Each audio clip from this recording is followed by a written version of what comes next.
అయితే జగన్మోహన్ రెడ్డి గారు విశాఖపట్నం పర్యటన నేపథ్యంలో తాజాగా విద్యాశాఖ మంత్రి అయినటువంటి లోకేష్ గారు చేసినటువంటి ఒక ట్వీట్ సోషల్ మీడియా వేదికగా ఆయన ఒక పోస్ట్ పెట్టారు.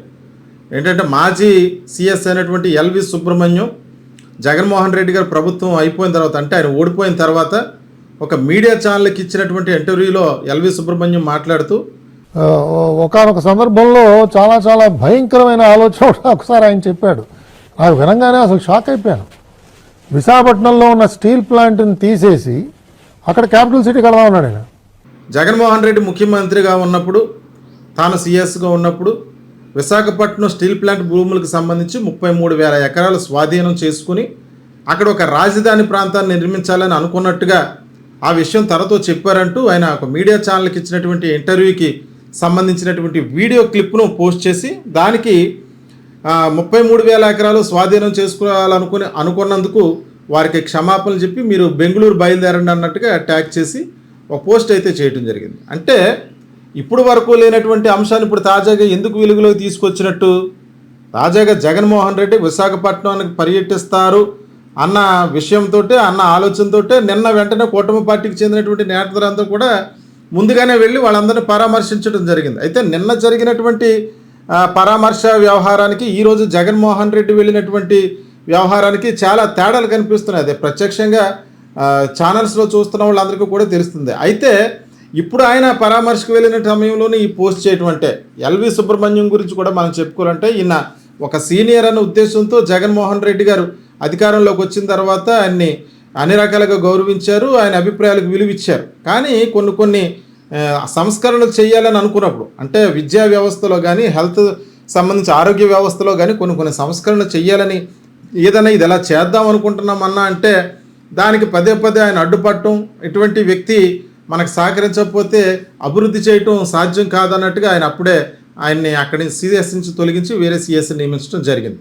అంటే ఈ సంఘటనల నేపథ్యంలో, అంటే ఈ రకమైనటువంటి ఆలోచన నేపథ్యంలో సిఎస్ ఏమైనా అటువంటి వ్యాఖ్యలు చేశారా? అది నిజమా అబద్ధమా అన్నది ఎలా చూసినా, ఒకవేళ అటువంటి ప్రయత్నం జగన్మోహన్ రెడ్డి గారు చేశారా? వైజాగ్లో చేయలేదే. అక్కడ ఎక్కడన్నా ప్యాలెస్లు కడితే ఎక్కడ కట్టారు? రుషికొండ దగ్గర ప్యాలెస్లు కట్టడం జరిగింది. అంతేగాని స్టీల్ ప్లాంట్ భూముల జోలికి జగన్మోహన్ రెడ్డి గారు వెళ్ళినట్టుగా ఎక్కడ దాఖలాలు లేవు. అక్కడ ఉన్నటువంటి ఇప్పుడు కార్మిక సంఘాలకు ఉన్న వాళ్ళు ఎవరు కూడా ఈ విషయాన్ని ప్రస్తావించలేదు. మొదటి నుంచి కూడా అక్కడ ఉన్నటువంటి స్టీల్ ప్లాంట్ని ప్రైవేటీకరణ చెయ్యాలి అన్న ఆలోచనతో కేంద్ర ప్రభుత్వం ముందుకెళ్తుంటే దాన్ని జగన్మోహన్ రెడ్డి అడ్డుకున్నారు. ఈరోజు ప్రెస్ మీట్లో కూడా ఆయన ప్రత్యక్షంగా అదే చెప్పారు. ఆయన డాక్యుమెంటెడ్ ఎవిడెన్స్తో, ఆయన దగ్గర ఉన్నటువంటి ప్రూఫ్స్తో అక్కడ ఉన్నటువంటి ప్రెస్ మీట్లో చూపిస్తూ ఏ సమయాల్లో స్టీల్ ప్లాంట్ని ప్రైవేటీకరణ చేయకుండా అడ్డుకోవడానికి ప్రధానమంత్రికి లేఖలు రాశారు, డేట్స్తో పాటు అవి చూపించారు. అదే సందర్భంలో ప్రధానమంత్రికి ఈ ప్రైవేటీకరణ చేయకుండా అడ్డుకోవడానికి అసెంబ్లీలో తీర్మానం చేసినటువంటి విషయాన్ని కూడా ప్రస్తావించారు. అయితే ముఖ్యంగా జగన్మోహన్ రెడ్డి పర్యటన నేపథ్యంలో అక్కడ ఎటువంటి అసహనానికి లోనైనటువంటి పరిస్థితి కనబట్టలేదు. ఆ కుటుంబ సభ్యులందరితో కూడా ఈయన చాలా ఆప్యాయంగా మాట్లాడారు. ఒక అన్నగా ఉంటాను, అండగా ఉంటానని చెప్పేసి భరోసా కల్పించారు. అక్కడ ఉన్నటువంటి కార్మిక సంఘాల నాయకులతో మాట్లాడారు. వాస్తవానికి ఈ విషయాలన్నీ కార్మిక సంఘాల నాయకులకు తెలుసు. జగన్మోహన్ రెడ్డి గారు ఇక్కడ అడ్డుకున్నారు, ఇది ప్రైవేటీకరణ అవ్వకుండా అని చెప్పి జగన్మోహన్ రెడ్డి గారు పట్ల వాళ్ళకు ఒక నిబద్ధత ఉంది. ఒక నిజమైన నాయకుడిగా దానికోసం చిత్తశుద్ధితో పనిచేసాడు అన్నటువంటి ఒక ఆలోచన వాళ్ళకు ఉంది. ఈరోజు మరి నిన్న లోకేష్ గారు కానీ, డిప్యూటీ సీఎం పవన్ కళ్యాణ్ గారు కానీ వీళ్ళందరూ వెళ్ళినప్పుడు ఎందుకు అసహనానికి లోనయ్యారు? అంటే అధికారంలోకి వచ్చి 2 ఏళ్ళు అయ్యింది కూటమి ప్రభుత్వం.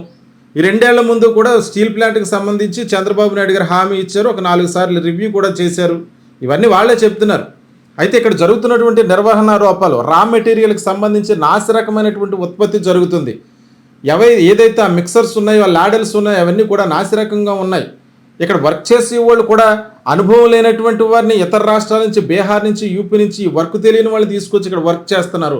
అంటే ఉద్దేశపూర్వకంగానే యాజమాన్యం నిర్లక్ష్యంగా వ్యవహరిస్తుందంటూ అక్కడ వాళ్ళందరూ కూడా అసహనం వ్యక్తం చేయటం. అదే సందర్భంలో లోకేష్ గారు నిన్న పరామర్శకు వెళ్ళినప్పుడు అక్కడ ఉన్నటువంటి ఒక కార్మిక సంఘ నాయకుడు లోకేష్ గారు చెప్పారు, మేమే కాపాడుతున్నాం ఈ ఉక్కు ఫ్యాక్టరీని, అంటే అందుకనే 8 మంది చనిపోయారు అన్నట్టుగా ఆయన మాట్లాడటం. ఇంకొక కార్మిక సంఘ నాయకుడు మాట్లాడితే మీ కుటుంబంలో వాళ్ళు కాదు కదా చనిపోయింది, ఎవరన్నా చనిపోయారు అన్నట్టుగా క్వశ్చన్ చేయటం. అది ఎలా ఉందంటే మీరెందుకు మాట్లాడుతున్నారు మధ్యలో అన్నట్టుగా మొత్తం అంతా కూడా అక్కడ జరిగిన తతంగం మొత్తం కార్మిక సంఘాల తప్పు అన్నట్టుగా చిత్రీకరించడానికి ప్రయత్నం చేశారా అన్నట్టుగా కనిపించాయి న్యూస్ అంతా కూడా. ఎందుకంటే పవన్ కళ్యాణ్ గారు మాట్లాడినప్పుడు కూడా అక్కడ కార్మిక సంఘాలను తప్పు పట్టారు. వైఎస్ఆర్ కాంగ్రెస్ పార్టీ గవర్నమెంట్లో దీన్ని జగన్మోహన్ రెడ్డి అమ్మేయడానికి చూశాడు. ఆ టైంలో నేను వచ్చి ఇక్కడ కూర్చున్నాను. అందువల్లే ఆ రోజు కేంద్ర హోంశాఖ మంత్రికి ఫోన్ చేసి మాట్లాడటం వల్లే ఈ ప్రైవేటైజేషన్ అన్నది ఆగింది అన్నట్టుగా ఆయన మాట్లాడటం. ఈ కార్మిక సంఘాల నాయకులు ఎవరు కూడా ఆ రోజు నేను రమ్మంటే నాతో పాటు వీళ్ళెవరూ రాలేదు. వీళ్ళ వైసీపీ గవర్నమెంట్ ఉన్నప్పుడు ఒకలా వ్యవహరిస్తారు, వేరే గవర్నమెంట్లు వచ్చినప్పుడు ఒకలా వ్యవహరిస్తారు, ఇందులో మా తప్పే ఉందన్నట్టు ఇంత అసహనంగా మాట్లాడవలసిన అవసరమే ఉంది. ఒక పరామర్శకి వెళ్ళినప్పుడు అంటే వారి స్థితిగతులు ఏ విధంగా ఉన్నాయి, చనిపోయిన వారి కుటుంబ పరిస్థితి ఏంటి, ఈ రకమైనటువంటి ప్రమాదం ఇంత పెద్ద కంపెనీలో ఎలా జరిగింది, ఇటువంటి దీనికి నిర్లక్ష్యమైనటువంటి కారణాలు ఏంటి, యాజమాన్యం వ్యవహారం ఎలాగుంది, దీన్ని పూర్తిగా దర్యాప్తు చేయాలి, అందరికీ న్యాయం చేస్తామని చెప్పి ఒక ప్రశాంతకరమైనటువంటి వాతావరణంలో పరామర్శించాల్సింది పోయి అక్కడ ఉద్వేగభరితమైన వాతావరణం ఉంటే పూర్తిగా అసహనానికి లోనవుతూ వెళ్ళామా, ఏదో ఎక్స్గ్రేషియా ప్రకటించామా, తిరిగి వచ్చేసామా అన్న రీతిలో ప్రయత్నించినటువంటి వాళ్ళ వ్యవహారం అంతా కూడా మీడియాలో వచ్చింది.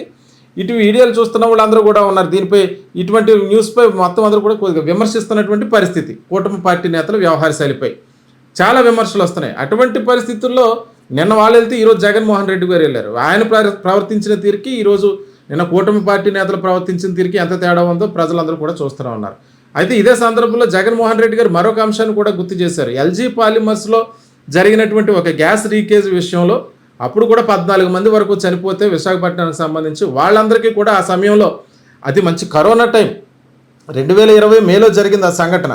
మంచి కరోనా టైం, చాలా పీక్స్లో కరోనా ఉన్న సమయంలో ఆయన నేరుగా అక్కడికి వెళ్ళటం, సంఘటన ప్రాంతానికి వెళ్ళటం, ఆ కుటుంబాలను పరామర్శించి వాళ్ళ ఒక్కొక్కరికి కూడా కోటి రూపాయల కాంపన్సేషన్ వాళ్ళందరికీ కూడా ప్రతి కుటుంబానికి ఇచ్చారు. అలాగే మొత్తం ఎవరైతే ఆ ప్రాంతాల్లో ప్రభావితమై ఆ గ్యాస్ వల్ల ఎంతమంది అయితే ఇబ్బందులు పడ్డారో చాలా భయంకరమైన సంఘటనగా చెప్పుకోవచ్చు దాన్ని. వారందరికీ కూడా చాలామందికి ఇంచుమించుగా అంటే ప్రభావితంగా దాని గ్యాస్ వల్ల ప్రభావితమైనటువంటి ప్రాంతాల్లో ఉన్న ప్రజలందరి అకౌంట్లలో కూడా ఒక్కొక్కరికి 10,000 చొప్పున ఇంచుమించు 19,000 పైగా అకౌంట్లలో అమౌంట్ ఆయన జమ చేయటం జరిగింది. ఎవరైతే చనిపోయినటువంటి కుటుంబాలు 14 కుటుంబాలకి ఒక్కో కుటుంబానికి ₹1,00,00,000 నష్టపరిహారం ఇవ్వటం జరిగింది. ఎల్జీ పాలిమర్స్ కంపెనీపై కేసు నమోదు చేయటం జరిగింది. అన్ని రకాలుగా ఆదుకోవటం జరిగింది. ఆ తరహాలోనే ఇప్పుడు ఈ సంఘటనలో బాధింపబడినటువంటి వారందరికీ కూడా వారికి ఎక్స్గ్రేషియా ప్రకటించాలో ఆ కుటుంబాలను ఆదుకోవాలని చెప్పేసి ఆయన డిమాండ్ చేయడం జరుగుతుంది. అయితే నిన్న ఎక్స్గ్రేషియా ప్రకటించేటప్పుడు కూడా ₹1,00,00,000 డిమాండ్ చేసినటువంటి పరిస్థితి కార్మిక సంఘ నాయకులు. వాళ్ళదేముంది ఎంతైనా అడుగుతారన్నట్టుగా లోకేష్ గారు వ్యాఖ్యానించడం, ఈ సంఘటనలన్నీ కూడా వాస్తవానికి స్టీల్ ప్లాంట్ మీద కుట్ర జరుగుతున్న అన్నటువంటి అనుమానాలు చాలామంది రాజకీయ విశ్లేషకులు అనుమానిస్తున్నారు. అంటే అక్కడ ఉన్నటువంటి మ్యాన్ పవర్ని తగ్గించేయటం, ఏదైతే రా మెటీరియల్ ఉందో దాన్ని ఎక్స్పోర్ట్ చేయటంలో, దాన్ని దిగుమతి చేయటంలో కానీ దాని అంతట్లో కూడా నాసి రకమైనటువంటి మెటీరియల్ ఉత్పత్తి చేయటం, దాంట్లో ఉన్నటువంటి పరికరాల మిక్సర్ కానీ లాడల్స్ కానీ ఏమైతే ఉన్నాయో ఇవన్నీ కూడా నాసి రకమైనటువంటి నిర్వహణ లోపం. 4-5 సార్లు అది కన్నం పడిపోయినటువంటి పరిస్థితి ఆ లాడల్.